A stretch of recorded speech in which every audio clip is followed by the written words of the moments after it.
आप सभी को चैत्र नवरात्रि की बहुत बहुत शुभकामनाएं। जय माता दी। हेलो एवरीवन, मीनू व्लॉग्स में आपका स्वागत है। फ्रेंड्स, चैत्र नवरात्रि आने वाले हैं और चैत्र नवरात्रि के 9 दिनों की पूजा के लिए हमें जो जो सामग्री चाहिए होगी वो सारी सामग्री आज की वीडियो में मैं आपको दिखाने वाली हूँ। तो चलिए वीडियो शुरू करते हैं। सबसे पहले मैंने आसन लिया है, तो बैठने के लिए हमें आसन लेना है। इस तरह का रेड कलर का हम आसन ले सकते हैं, बाजार से ऐसा मिलता है। ये मैंने घर पे बना रखा है रेड कलर का आसन। घर पे भी आप लाल रंग का आसन बना सकते हैं।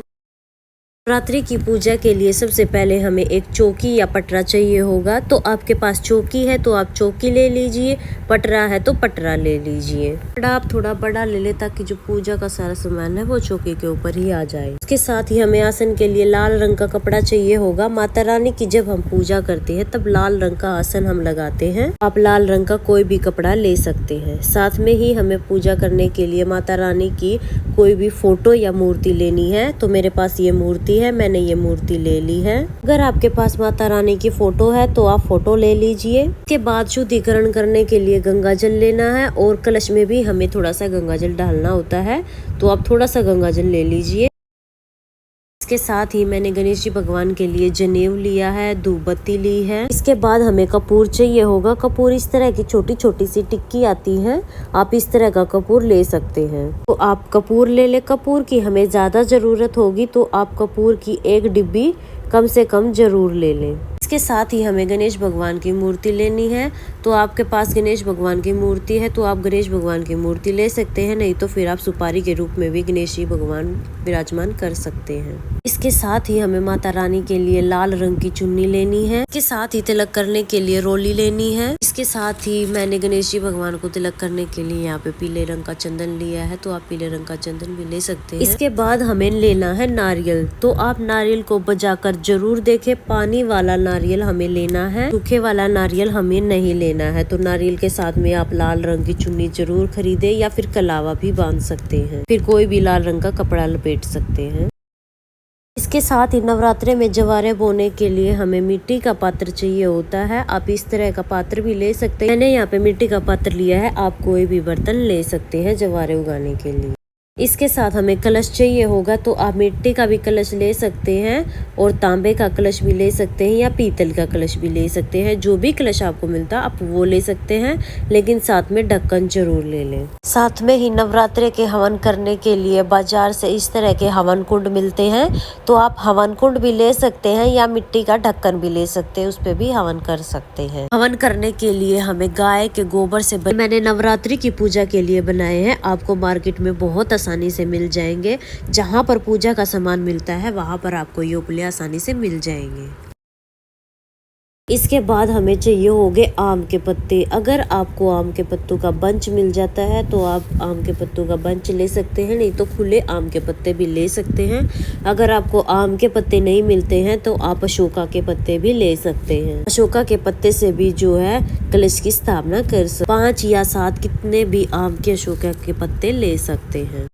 के बाद अगर आप अखंड जोत जला रहे हैं तो आप अखंड जोत ले लें और अखंड जोत के साथ पलक्कर आप जरूर रखें। बाती को बड़ा करने के लिए हमें पलक्कर की भी जरूरत पड़ेगी। अगर आपके पास अखंड जोत नहीं है तो आप मिट्टी का बड़ा दिया ले सकते हैं। और अखंड जोत के लिए हमें 1.25 हाथ लंबी बाती चाहिए होती है, वो भी आपको बाजार से आसानी से मिल जाएगी। साथ ही हमें डेली की पूजा करने के लिए इस तरह की छोटी जोत भी लेनी है। इसके साथ ही हमें डेली में पूजा करने के लिए 1 लोटा शुद्ध जल लेना है।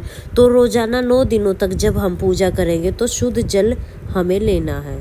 तो आप एक तांबे का कलश भी जरूर ले लें। इसके साथ ही अगर आप चाहे तो आप डेकोरेशन भी कर सकते हैं इस तरह के। अगर आपके पास आर्टिफिशियल फ्लावर की माला है तो आप आर्टिफिशियल फ्लावर से जो है बहुत अच्छी माता रानी की चौकी को सजा सकते हैं, डेकोरेशन कर सकते हैं। साथ में ही अगर आपके पास लाल रंग की चुन्नी है तो आप उससे भी डेकोरेशन कर सकते हैं या फिर ओढ़ भी सकते हैं उसको आर्टिफिशियल फ्लावर से। और अलग अलग कलर की लड़ी लगाकर भी आप नवरात्रि की डेकोरेशन कर सकते हैं।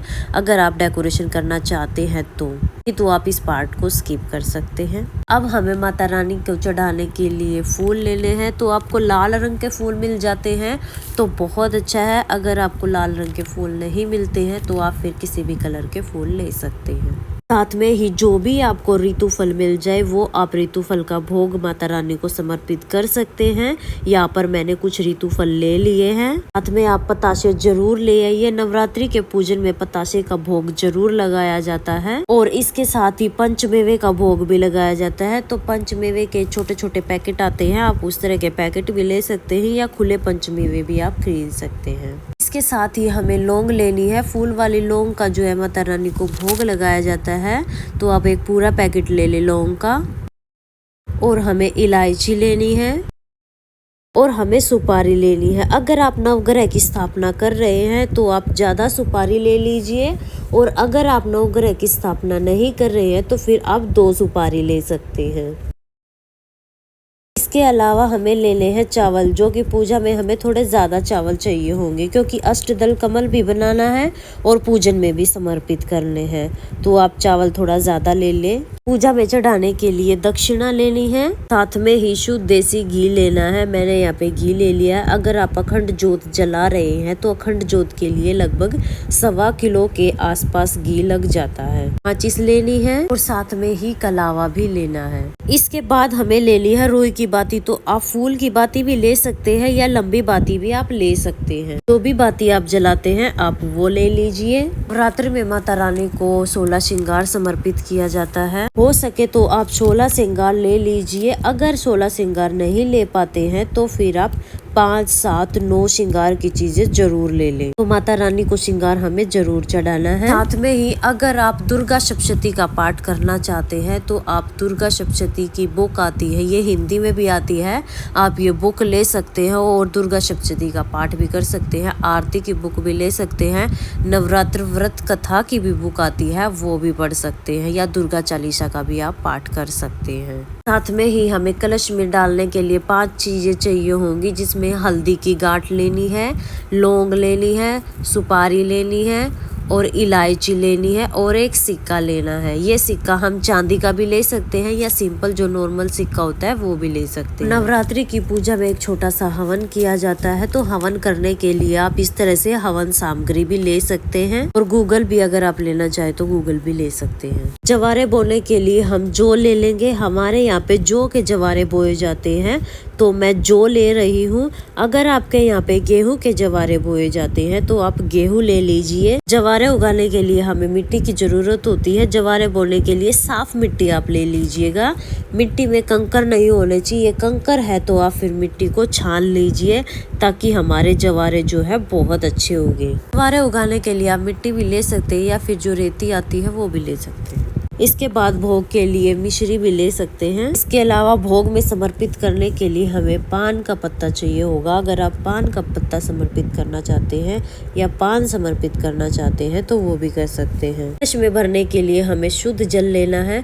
फ्रेंड्स, ये थी वो टोटल सामग्री जो हमें चैत्र नवरात्रि के पूजन के लिए चाहिए होगी। चैत्र नवरात्रि के 9 दिनों में जो जो सामान आपको चाहिए वो सभी सामान मैंने आपको इस वीडियो में दिखाया है। फ्रेंड्स, नवरात्रि पूजन के लिए 1 दिन पहले ही आप सारी सामग्री ले आए और सारी सामग्री आप तैयार करके इकट्ठी करके रख ले, ताकि पूजा करते समय कोई भी हड़बड़ाहट ना हो। पहले से लिस्ट बना के सारा सामान तैयार करके रख लेते हैं तो फिर कोई भी चीज छूटती नहीं है। तो फ्रेंड्स, अगर ये वीडियो आपको पसंद आई हो या वीडियो आपके लिए थोड़ी बहुत भी यूजफुल है तो वीडियो को लाइक कर देना।